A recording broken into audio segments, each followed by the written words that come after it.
পৃথিবীতে সাবা নামে এমন একটি কওম ছিল যাদের কাছে ক্ষুধা শুধুমাত্র একটি শব্দ ছিল, যাদের শহরে আল্লাহ এত দুনিয়াবি নিয়ামত দিয়েছেন যেখানে অভাব বলতে কিছুই ছিল না।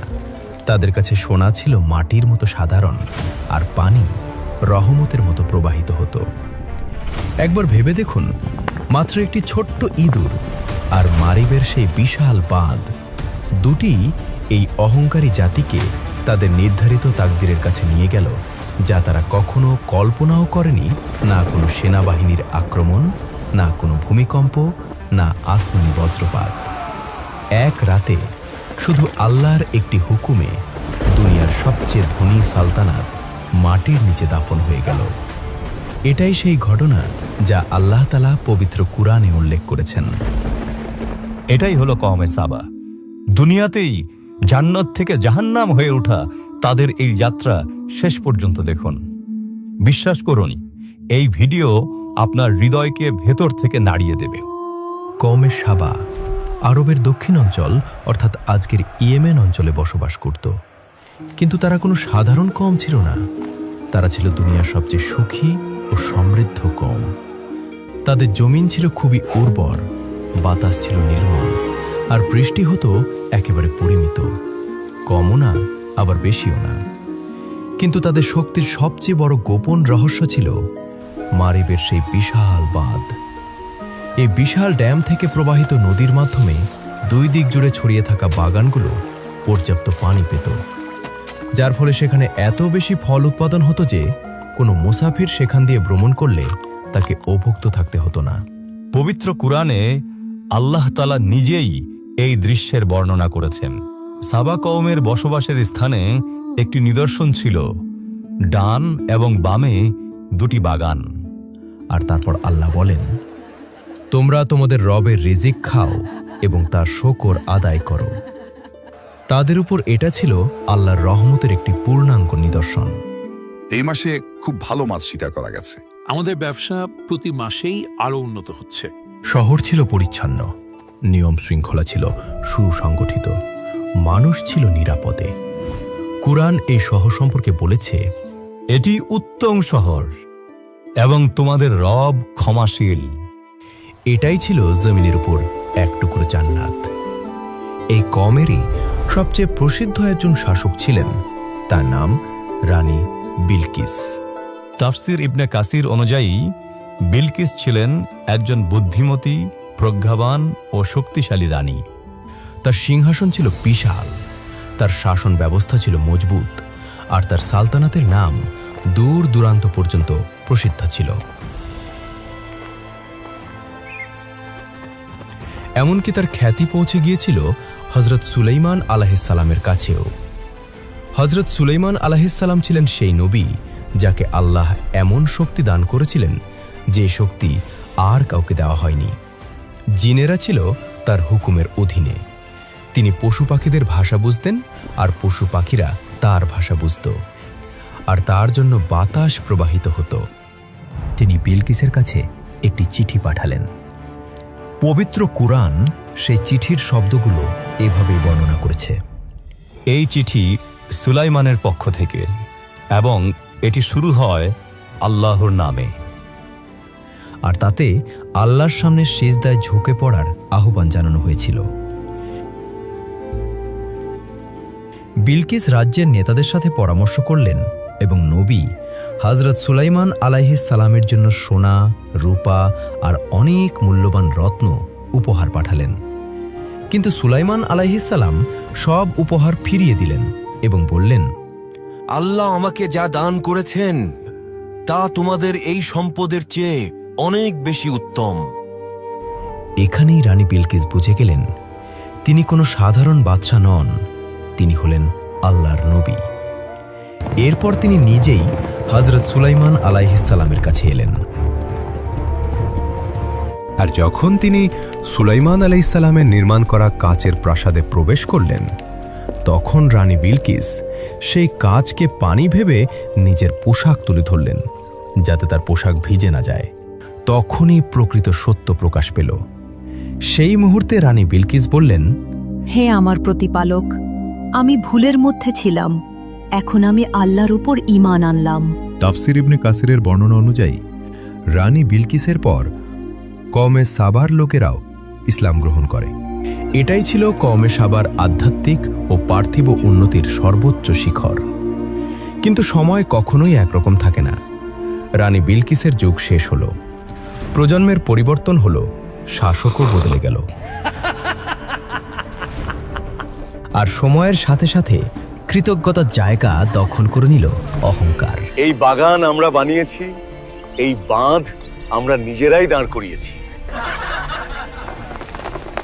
আর এই সম্পদ আমাদেরই বুদ্ধি ও যোগ্যতার ফল। সেখানে আল্লাহর জিকির কমতে লাগলো, তাদের নিজের শক্তির অহংকার বাড়তে লাগলো।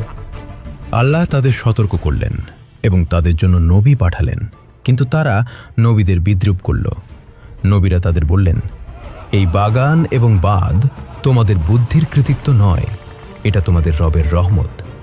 যদি তোমরা শকর আদায় করা ছেড়ে দাও, তাহলে এই রহমতই তোমাদের জন্য আযাব হয়ে যাবে। কিন্তু কওমে সাবা হেসে উঠত আর জবাব দিত, তুমি কি আমাদের ভয় দেখাচ্ছ? দেখো আমাদের মারিবের বাঁধ পাহাড়ের মতো মজবুত, তোমার রব কি এটিকেও ভেঙে ফেলতে পারবে? নবী আবার বলতেন, আল্লাহ যখন পাকড়াও করবেন, তখন কোনো শক্তিই তোমাদের রক্ষা করতে পারবে না, শুধু তার হুকুমই যথেষ্ট।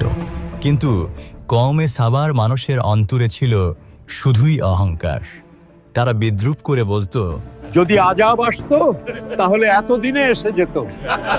আমাদের বাঁধ অটল এবং শক্তিশালী, তাই আমাদের সালতানাত সুরক্ষিত, আমাদের কেউ ধ্বংস করতে পারবে না। বছরের পর বছর কেটে গেল। আল্লাহর নবীরা বারবার তাদের সতর্ক করলেন, রহমত গজবে পরিণত হওয়ার আগেই নিজেদের সংশোধন করো। কিন্তু তাদের হৃদয়ে পাথরের মতো হয়ে গেল। তারা নবীদের বলতো, সে আমাদের সঙ্গে পাল্লা দিতে এসেছে, তার ক্ষমতাই বা কতটুকু? নবীরা আহ্বান করতে থাকলেন, বাঁধকে নয়, আল্লাহকে ভয় করো। আমাদের আযাব দিয়ে ভয় দেখানো বন্ধ করো, আমরা আমাদের শক্তি আর সম্পদ দিয়ে সবকিছু ঠেকিয়ে দেব। আর ঠিক এখান থেকেই তাদের পতনের ফয়সালা হয়ে গিয়েছিল।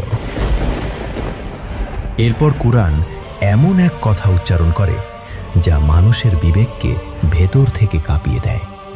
আল্লাহ বলেন, অতঃপর তারা যখন মুখ ফিরিয়ে নিল, তখন আমি তাদের ওপর বাঁধ ভাঙা বন্যা পাঠালাম। রেওয়ায়েত অনুযায়ী মারিব বাঁধের শক্তিশালী ভিত্তিতে ইঁদুরেরা গর্ত করতে শুরু করেছিল। কওমে সাবার লোকেরা তা দেখছিল, কিন্তু তারা তখন অহংকারে অন্ধ হয়েছিল। এই বাঁধ আমাদের শক্তির নিদর্শন, এই ছোট ইঁদুরেরা এর কিছুই করতে পারবে না। তারপর আসলো সেই রাত যখন কওমে সাবার লোকেরা ঘুমিয়েছিল। শহর ছিল নিস্তব্ধ, আর মারিব বাঁধ শেষ নিঃশ্বাস নিচ্ছিল। প্রথমে একটি বিকট শব্দ শোনা গেল, তারপর আরেকটি, আর হঠাৎ বাঁধ ভেঙে গেল।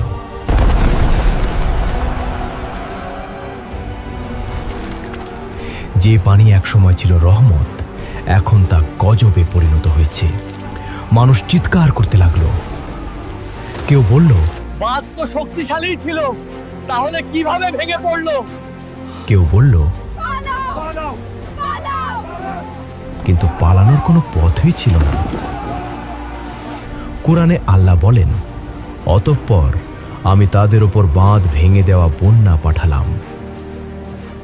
নবীর কণ্ঠস্বর তখনও প্রতিধ্বনিত হচ্ছিল, এটাই সেই আযাব যাকে তোমরা অস্বীকার করে এসেছো। হে আল্লাহ, আমাদের রক্ষা করো। বড় হতে থাকা ঢেউগুলো শহরের উপর আছড়ে পড়তে লাগলো। সেই ঢেউ শহরের প্রতিটি ঘরকে গ্রাস করে নিচ্ছিল। ঘর, বাগান আর বাজার সব একসাথে ডুবে গেল।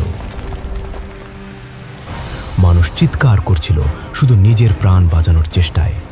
কেউ ভেসে যাচ্ছিল, কেউ ঢেউয়ের ভেতর বিলীন হয়ে যাচ্ছিল।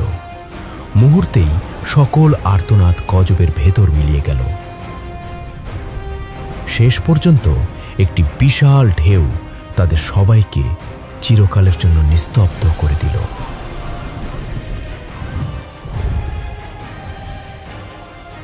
আর এর মাধ্যমেই যে জমিন ছিল জান্নাত তা বিরান ভূমিতে পরিণত হল।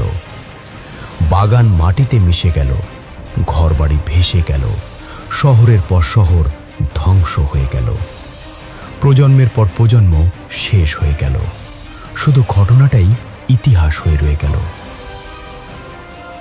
আল্লাহ বলেন, তাদের বাগানের পরিবর্তে কাঁটাযুক্ত ঝোপঝাড় লাগিয়ে দেওয়া হলো। কেন এসেছিল এই শাস্তি? কোরআন নিজেই উত্তর দেয়, এই শাস্তি এজন্যই এসেছিল কারণ তারা আল্লাহর নাশুকরি করেছিল। কওমে সাবা সম্পদের কারণে ধ্বংস হয়নি, তারা ধ্বংস হয়েছে তাদের অহংকারের কারণে। তাদের অপরাধ এটা ছিল না যে তারা ধনী ছিল, তাদের অপরাধ ছিল তারা আল্লাহর কৃতজ্ঞতা আদায় করতে ভুলে গিয়েছিল।